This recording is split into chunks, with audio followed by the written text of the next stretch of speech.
아멘. 인사 한번 나누시기 바랍니다. 주의 이름 환영하고 축복합니다. 은혜 받으시기 바랍니다. 네.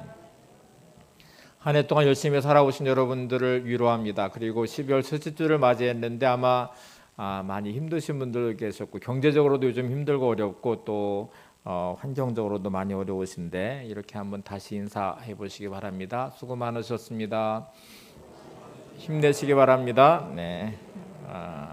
오늘은 찬양과 함께하는 설교를 좀 함께하면서 하나님이 주시는 자아상을 좀 찾아보려고 합니다. 아픔 중에 계신 분들, 또 경제적으로 어려우신 분들, 그리고 여러 관계 안에 상처가 많으신 분들, 오늘 이 시간 성령께서 여러분들을 위로하시고 만져주시고 회복시켜 주시기를 간절히 소망합니다.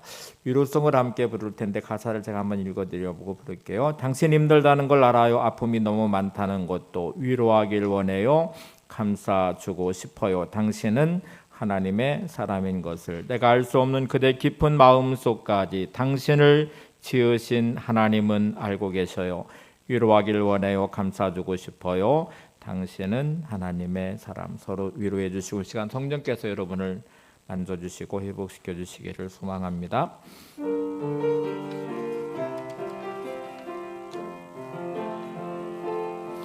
당신이 힘들다는 걸 알아요.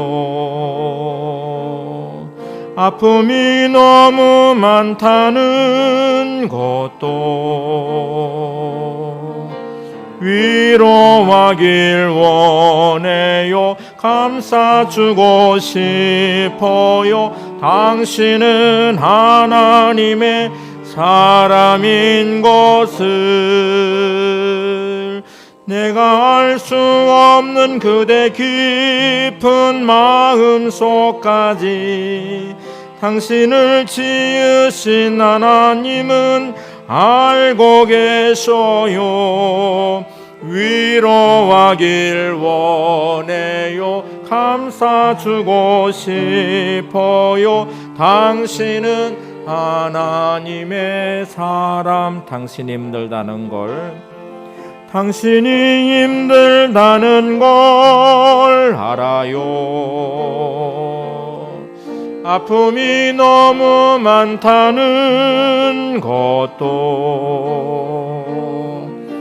위로하길 원해요. 감싸주고 싶어요. 당신은 하나님의 사람인 것을 내가 알 수 없는 그대 깊은 마음속까지 당신을 지으신 하나님은 알고 계셔요.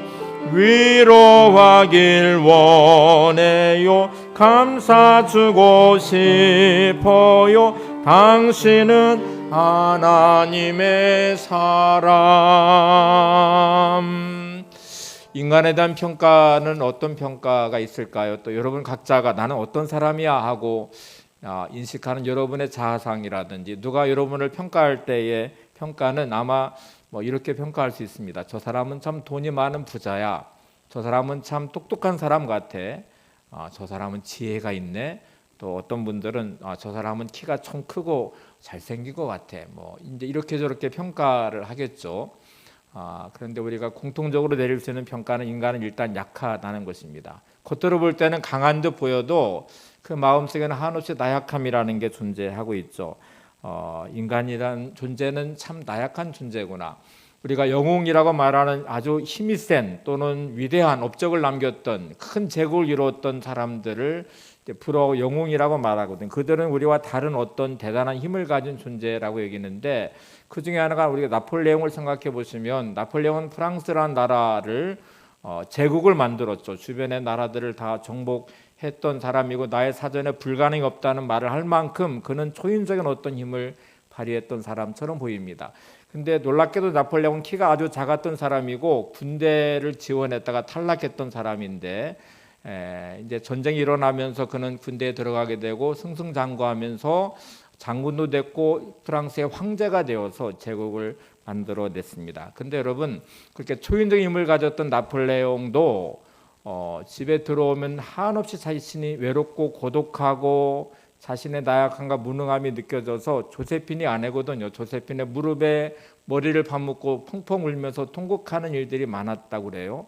그러니까 우리가 볼 때에는 대단한 힘을 가진 그 사람에게도 자신의 나약함이 드러나고 그 나약함이 견딜 수 없는 고독과 외로움이 느껴지고 그리고 부인의 무릎에 머리를 묻으며 통곡할 만큼 나약함이 그에게 존재했다는 것이죠. 오늘 고린도후서 4장 교동문을 읽으셨는데 우리를 향하여 질그릇이라고 표현합니다.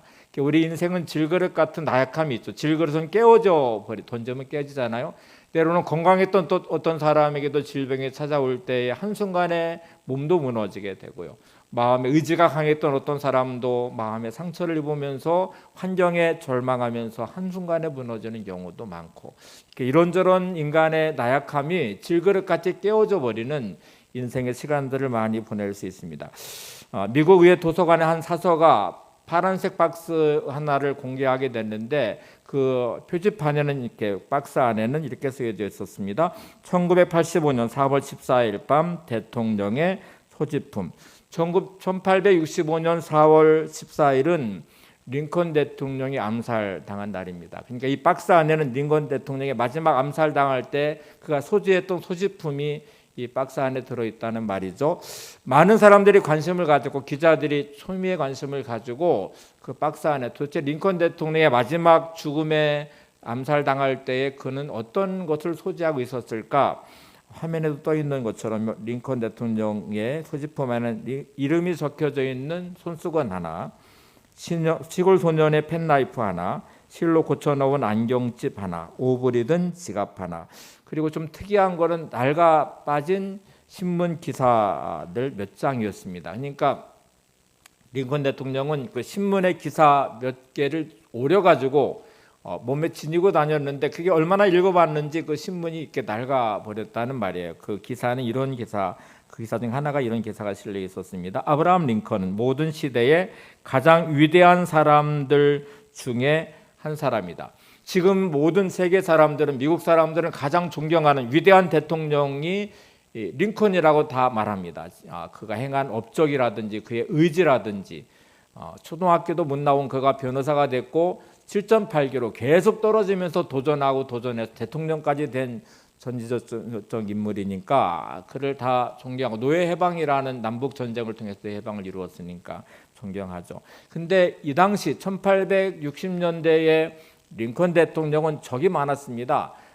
그가 대통령이 됐을 때에 사람들은 인정하지 않았어요. 특별히 남부 쪽에 있는 사람들은 링컨을 증오했고 그리고 전쟁까지 벌일 만큼의 그렇게 증오하는 마음이 있었고 그를 암살했으니까 암살당할 만큼 적들도 많았고 링컨을 비아냥거리고 조롱하고 그리고 그를 저주하는 수많은 소리들을 들으면서 그런 기사를 접하면서 살았던 링컨이기 때문에 이 기사 한 조각 아브라함 링컨은 모든 시대의 가장 위대한 사람들 중에 한 사람이란 기사를 오려서 외롭고 힘들 때마다 고독할 때마다 수많은 사람들의 비난과 조롱과 저주가 있을 때마다 이 기사를 읽으면서 위로를 받고 싶어 했던 그냥 한 나약한 인간의 모습을 그대로 드러내 보여주고 있죠. 그렇게 위대했던 대통령에게도 그 나약함이 견딜 수 없는 외로움이 되고 고독함이 되고 누군가 위로받고 싶은데 위로하는 사람이 없어 신문 기사를 읽으면서 위로받으려고 했던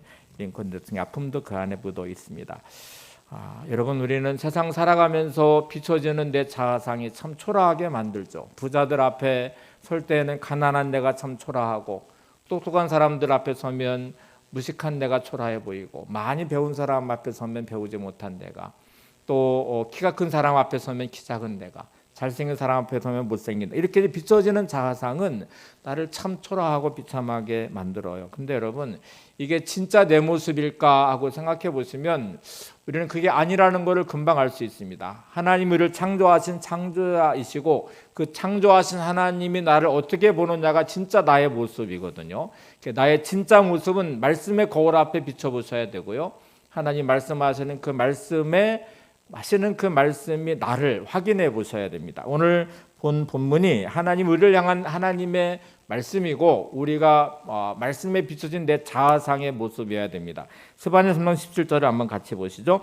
너희 하나님 여호와가 너희 가운데 계시니 그는 구원을 베푸실 전능자이시라. 그가 너로 말미암아 기쁨을 이기지 못하시며 너를 잠잠히 사랑하시며 너로 말미암아 즐거이 부르며 기뻐하시리라 하리라. 자, 일단 스바냐 3장 17절에 비춰진 나의 모습, 하나님이 보여주시는 나의 모습을 오늘 세 가지를 통해 확인해 보려고 합니다. 첫 번째 우리들의 모습은 성경은 이렇게 시작해요. 너의 하나님 여호와가 너의 가운데 계시니 그는 구원을 베푸실 전능자이시라.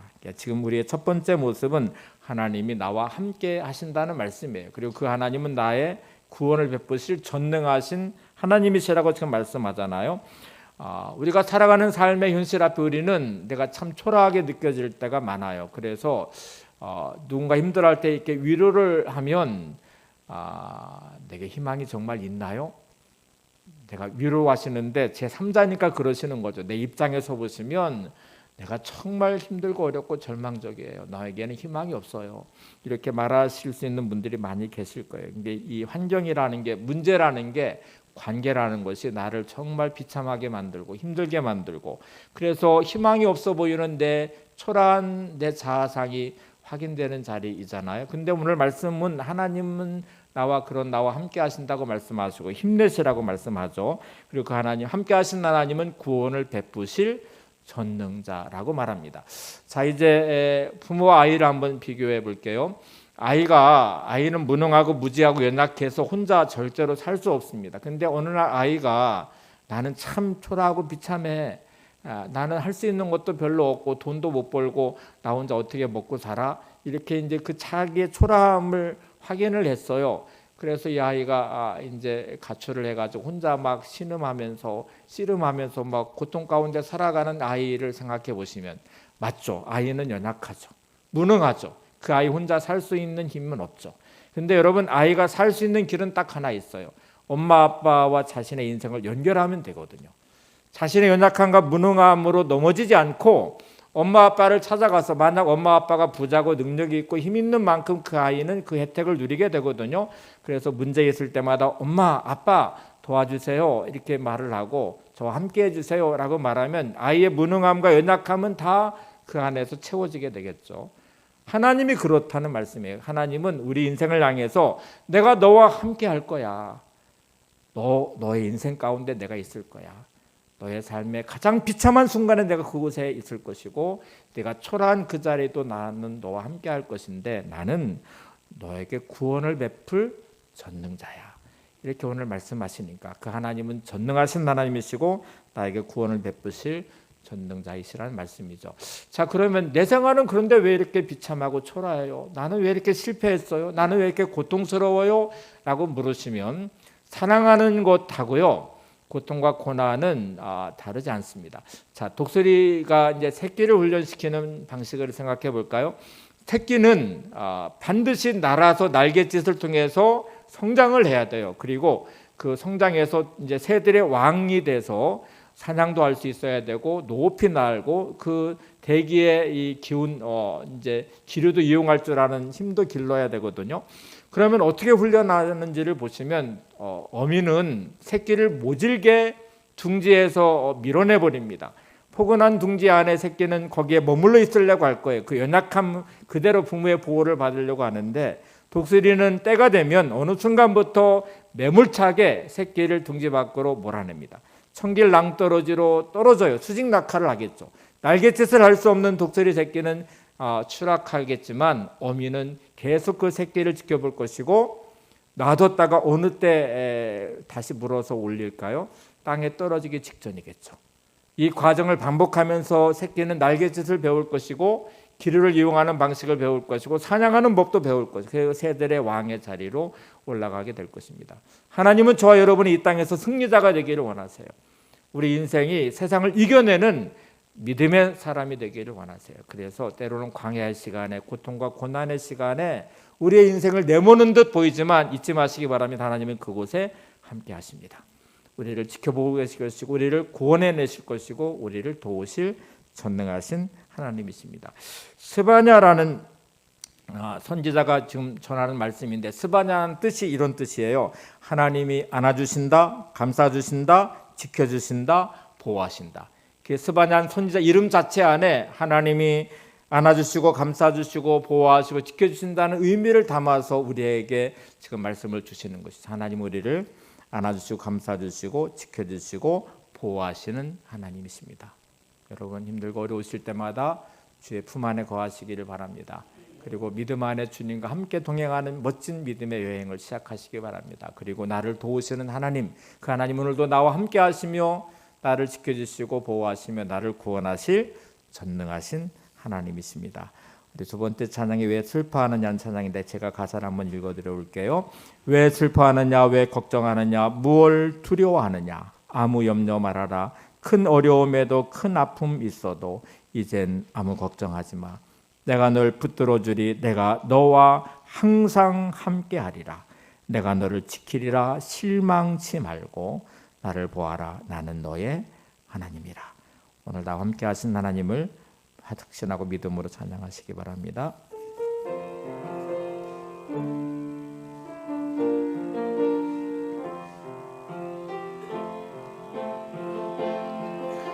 왜 슬퍼하느냐,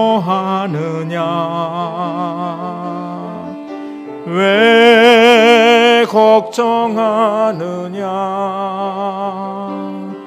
무엇 두려워하느냐, 아무 염려 말아라. 큰 어려움에도 큰 아픔 있어도 이제 아무 걱정하지 마. 내가 널 붙들어 주리. 내가 너와 항상 함께 하리라. 내가 너를 지키리라. 실망치 말고 나를 보아라. 나는 너의 하나님이라. 왜 슬퍼하느냐, 왜 슬퍼하느냐, 왜 걱정하느냐, 무엇 두려워하느냐, 아무 염려 말아라. 큰 어려움에도 큰 아픔 있어도 이제 아무 걱정하지 마. 내가 널 붙들어 주리. 내가 너와 항상 함께 하리라. 내가 너를 지키리라. 실망치 말고 나를 보아라. 나는 너의 하나님이라. 우리 잠깐 눈을 감으실까요? 손을 가슴에 대시고 오늘 하나님의 음성을 한번 들어보시기 바랍니다. 왜 슬퍼하느냐, 왜 걱정하느냐, 왜 두려워하느냐, 아무 염려하지 마라. 내가 너와 함께 할 것이다. 내가 너를 붙들어 줄 것이다. 내가 너를 일으켜 세워줄 것이다. 내가 너를 회복시켜 줄 것이다. 오늘 주님의 음성을 들으시면서 주님의 위로와 힘과 능력을 얻는 귀한 시간 되시기 바랍니다. 저를 따라 한번 기도해 볼까요? 주님, 이 시간 주님의 위로가 필요합니다. 주님의 긍휼하심이 필요합니다. 주님의 은혜가 필요합니다. 제 힘으로 감당할 수 없습니다. 저를 붙잡아 주세요. 저를 일으켜 주세요. 저에게 새 힘을 주세요. 예수님의 이름으로 기도합니다. 아멘. 네. 두 번째 우리를 향한 하나님의 모습은 오늘 본문에 이렇게 말합니다. 너무너무 기뻐하신대요. 하나님이 우리를 너무 좋아하신다고 말씀합니다. 다시 본문을 볼까요? 스바냐 3장 17절입니다. 너희 하나님 여호와가 너희 가운데 계시니 그는 구원을 베푸실 전능자이시라. 그가 너로 말미암아 기쁨을 이기지 못하시며 너를 잠잠히 사랑하시며 너로 말미암아 즐거이 부르며 기뻐하시리라 하리라. 여기 두 번 반복하는 표현이 있습니다. 그가 너로 말미암아 기쁨을 이기지 못하신다. 또 끝에 보시면 너로 말미암아 즐거이 부르며 기뻐하시라 말씀. 즐거이 부른다는 말은 우리를 노래하신다는 말이에요. 우리를 보시면 휘파람을 분다는 말. 우리가 너무너무 좋을 때 절로 이렇게 노래가 나오고 흥얼거리시잖아요. 하나님 우리를 볼 때마다 너무너무 좋으셔가지고 휘파람을 부시며 우리를 노래하신대요.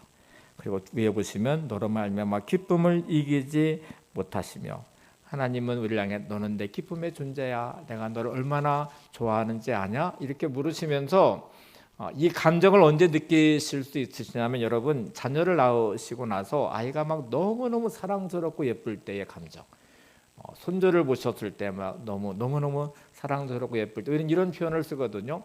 눈에 넣어도 아프지 않아, 이렇게 표현하는 것, 막 이렇게 막 깨물어주고 싶어, 이런 말들이 주체할 수 없는 기쁨의 감정들을 표현하는 것이잖아요. 그러니까 하나님이 우리를 보실 때 이 표현을 하신 거예요. 너로 말미암아 기쁨을 이기지 못하신다는 말씀은 내가 너를 너무너무 좋아해, 너를 볼 때마다 나는 너무너무 행복해, 이렇게 말씀하시는 말씀이에요. 제가 책에서 본 내용인데 사단과 하나님과 대화하는 장면을 이렇게 글로 써놨더라고요. 하나님께서 사단에게 야, 너한테는 무기가 너무 많은 것 같아, 내가 다 걷어가고 하나만 너한테 남겨놓을 테니까 너가 선택을 해, 이렇게 사단에게 이제 제안을 했어요. 그랬더니 사단이 자기가 가진 무기를 쭉 살펴보다가 하나님 저 이 무기만 전 사용할 거예요. 그래서 어떤 무기? 그랬더니 의기소침, 디프레션이라는 무기를 딱 잡더래요.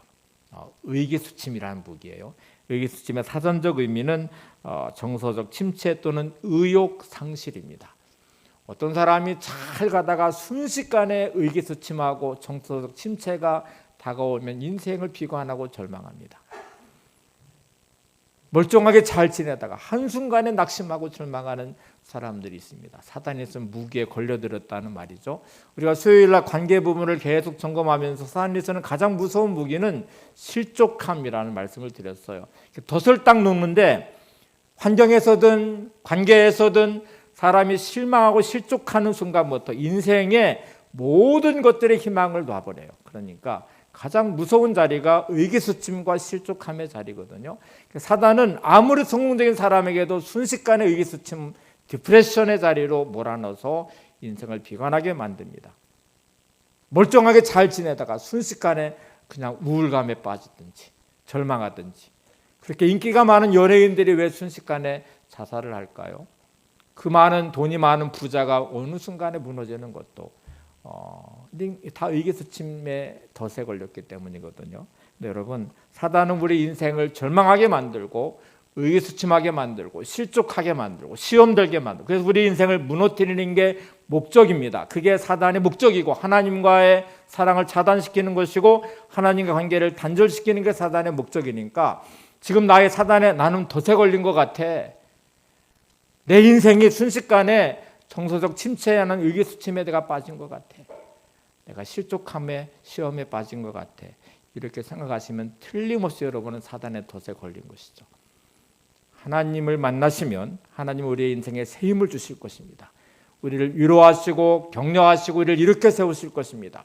하나님을 만난 인생에 실족함은 존재할 수가 없어요. 하나님 우리와 함께 하시면서 구원하시는 전능하신 하나님이시래요. 하나님은 저와 여러분을 너무너무 사랑하시고 좋아하셔서 기쁨을 이기지 못하신대요. 우리가 너무너무 좋아서 즐거이 노래를 부르신대요.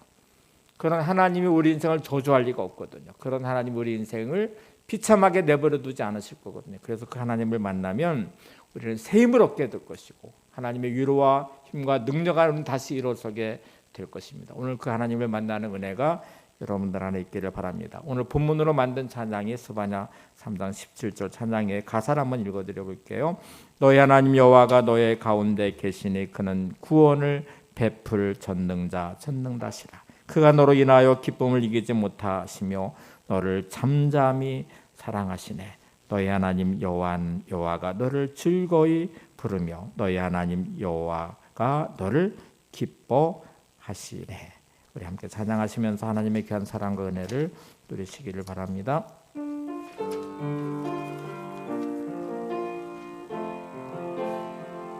너의 하나님 여호와가 너의 가운데 계시니 그는 구원을 베풀 전능자시라.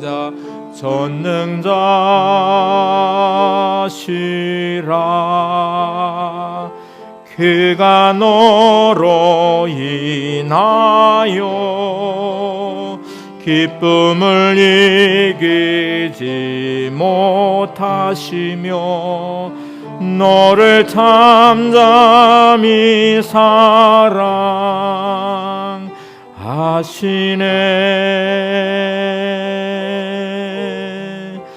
너의 하나님 여호와가 너를 즐거이 부르며 너의 하나님 여호와가 너를 기뻐하시네. 한 번 더 부르죠. 너의 하나님 여호와가 너의 가운데 계시니 그는 구원을 베풀 전능자시라.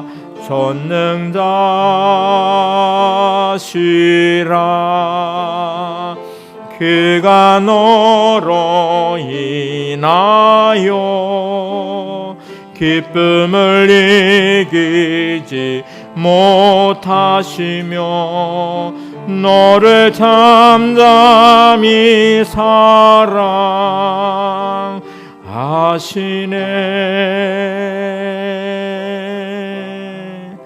너의 하나님 여호와가 너를 즐거이 부르며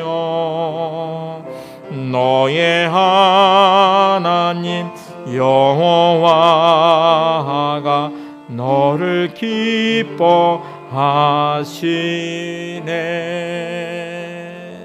자, 이제 세 번째 우리가 하나님의 모습을 살펴볼까요? 오늘 본문에는 너를 잠잠히 사랑하신다는 말씀이 나옵니다. 이게 참 중요한 단어예요. 잠잠히 사랑하신다. 다시 본문을 보시죠. 스바야 3장 17절입니다.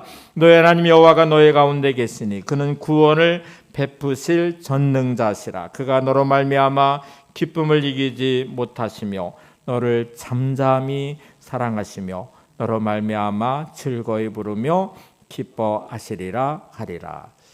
관계라는 것이 참 쉽지 않아요. 여러분이 맺은 관계를 잘 생각해 보세요. 가족의 관계, 혈연 관계이죠.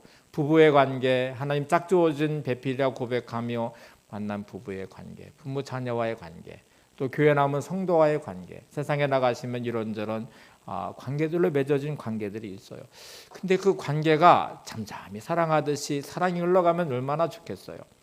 근데 관계 안에는 무슨 일이 꼭 일어나게 됩니다. 상처라는 것을 받게 돼요. 그래서 때로는 기대했던 바가 무너지고, 때로는 언어를 통해 상처를 받게 되고, 어떤 행동으로 인해 실망하고 상처받고, 이런 관계의 상처는 때로는 평생 아픔과 고통으로 남아있어 내 인생을 괴롭혀요. 부모로부터 받은 자식의 상처, 자녀로부터 받은 부모의 상처, 부부 간에 서로 받은 상처들, 형제 간의 상처들, 교회 오면 성도 간의 상처, 세상에 나가 이런저런 이해관계로 묶여있는 수많은 상처들은 내 인생 안에 많은 고통과 눈물을 흘리게 만들고 정말 힘들게 만들죠. 인생이 비참하게 만들거든요. 그래서 다 상처받은 사람들이에요. 예수님도 상처받으셨어요. 헬리나에 쓴 상처받은 치유자라는 책이 있거든요. 주님이 받은 상처는 너무나 많은 아픔과 상처, 제자들의 배신, 사람들의 배신, 그리고 십자가 못 박힘을 당하는 조롱과 비난과 야유와 그 많은 상처를 받으신 주님이 우리의 아픔을 누구보다 이해하신대. 그래서 예수님은 상처받은 치유자가 되신답니다. 여러분, 우리가 상처받았지만 주님을 통해 치유가 되시면 여러분은 누군가를 정말 위로할 수 있는 하나님의 쓰임받는 거룩한 하나님의 사람들이 될 것입니다. 아픔의 상처에 신음하지 마시고 하나님이 위로하는 회복되는 은혜가 늘 있기를 바랍니다. 그래서 오늘 우리가 살아가면서 인정의 욕구가 있어요. 그래서 인정받고 싶고 인정받아야만 회복과 치유가 일어나는 자리가 되는데, 혹시 여러분 부모가 나를 인정해 주지 않아도, 아내가 나를 인정해 주지 않아도, 남편이 나를 인정해 주지 않아도, 누군가가 나를 인정하지 않고 무시하고 상처 줄지라도 오늘 하나님이 나를 인정하신다는 것을 잊지 마시기 바랍니다.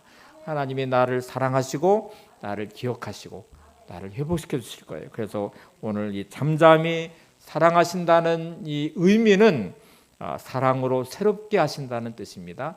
주님의 사랑은 나를 새롭게 하십니다. 잠잠히 사랑하는 그 사랑은 나를 회복시켜 주는 사랑입니다. 문자적으로 원어의 의미를 보면 사랑으로 어깨 동무해 주신다는 뜻이에요. 하나님이 잠잠히 사랑하신다는 말은 눈물 흘리는 나에게, 상처받은 나에게, 힘들어하는 나에게 다가오셔서 사랑으로 어깨 동무해 주시면서 괜찮아, 내가 있잖아, 힘내, 내가 너를 치료해 줄 거야, 내가 너를 회복시켜 줄 거야, 이게 감싸주시는 사랑이에요. 그 하나님의 사랑이 오늘 내게 있음을 잊지 마시고 그 하나님의 나를 잠잠히 사랑하신다는 이 말씀, 사랑으로 나를 새롭게 해주신다는 말씀, 그리고 사랑으로 어깨 동무해 주신다는 말씀을 기억하시기 바랍니다. 마음을 열어주는 101가지 이야기라는 책이 있어요. 시리즈로 몇 권이 나와 있는데 제가 이 짧은 글들인데 너무너무 좋아서 이제 여러 번 읽었어요.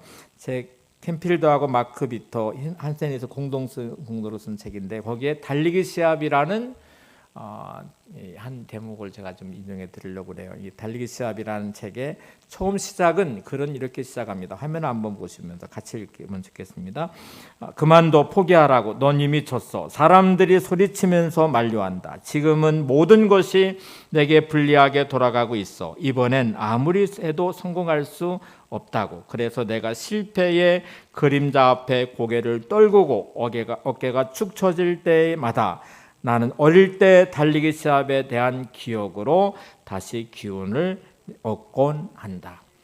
여러분, 2022년을 살아오면서 모든 사람이 나를 격려하고 위로하진 않으셨잖아요. 누군가는 나를 비난했을 것이고, 누군가는 나를 판단했을 것이고, 누군가는 나를 힘들어할 때 더 힘이 빠지게 나를 이렇게 막 정죄했을 것이고, 너는 안 돼, 너는 이제 실패했어, 너는 끝났어, 너에게는 희망이 없어, 이렇게 하는 소리도 들으셨을 거예요.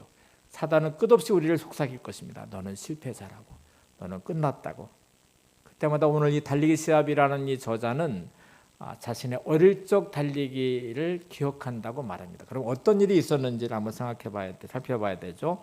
이 아이는 어릴 때의 달리기 선수가 꿈이었어요. 그래서 열심히 달리기 훈련을 했고 드디어 시합 날짜가 됐습니다. 그는 누구보다 열심히 훈련했고 누구보다 잘 뛸 자신도 있었습니다. 운동장에는 아버지가 격려하기 위해서 그걸 지켜보기 위해서 찾아왔고 많은 관중들이 그곳에 있었어요. 아이의 마음속에는 이번에 내가 우승을 해서 아버지에게 자랑스러운 아들이 돼야겠다. 그리고 내가 열심히 달려서 우승을 해서 아빠를 기쁘게 해줘야지 생각을 하고 이제 출발선에 서서 총소리를 들으면서 힘차게 출발하고 우승을 향해서 전력 질주를 했는데 그만 넘어져 버렸어요. 그의 꿈이 순식간에 사라져 버렸죠. 아빠한테 멋진 자기의 모습을 보여주고 싶었는데, 우승하는 모습을 보여주고 싶었는데 자빠지고 너무 희망이 사라진 그는 창피하기도 하고요. 아빠를 실망시킨 게 너무 마음이 아파서 고개를 푹 숙이고 일어날 생각을 하지 않았는데, 그리고 이제 고개를 딱 돌려서 아빠를 쳐다봤어요. 얼마나 실망했을까, 얼마나 안타까워했을까 그렇게 생각했는데 아빠가 벌떡 일어나더니 이렇게 했었습니다. 일어나서 달려라. 아빠가 일어서서 응원을 해줬어. 일어나서 달려라. 그는 용기를 가지고 다시 일어서서 이번에는 꼭 내가 달려서 우승을 해야지 하고 이제 열심히 이제 따라서 붙었어요. 그리고 이제 첫 번째 꼴찌를 따라잡고 또 이제 막 이렇게 추월해서 이제 우승을 향해 달려가는데 또 넘어졌어요. 의욕이 앞서다 보니까 이제 넘어져 버린 것이죠. 사람들의 웃음소리와 야유소리가 들려오기 시작했고요. 그는 더 이상 얼굴을 들어서 이제 달릴 용기가 없었어요. 그래서 다시 고개를 돌려 아빠를 쳐다봤어요. 근데 아빠는 또 일어서서 외쳤습니다. 일어나서 달려라. 아이는 다시 용기를 내서 일어나서 세 번째 달리기를 시작했습니다. 그는 이미 우승은 멀어졌어요. 그리고 꼴찌를 따라잡기도 버겁고 힘들었어요. 근데 그는 또 전력 질주를 해서 또 달렸어요. 근데 또 넘어졌어요. 세 번이나. 이제는 모든 게 끝난 것 같아요. 나는 다시는 달리기 선수가 될 수 없을 것 같고요. 그리고 이제는 모든 희망이 사라져버린 그 순간에 아빠가 얼마나 실망했을까 하는 생각을 고개를 들여 아빠를 쳐다봤는데 여전히 아빠는 일어서서 이렇게 외쳤습니다. 일어나서 달려라. 내 책임을 다해라. 아이는 다시 용기를 내서 일어섰고 꼴찌로 너무 멀리 떨어져 버려 있죠. 꼴찌로 전력 질주해서 결승점으로 달리기 시작했습니다. 우승하는 학생이 결승점에 도착하는 순간에 많은 사람이 박수와 환호성이 울려 퍼지기 시작했어요.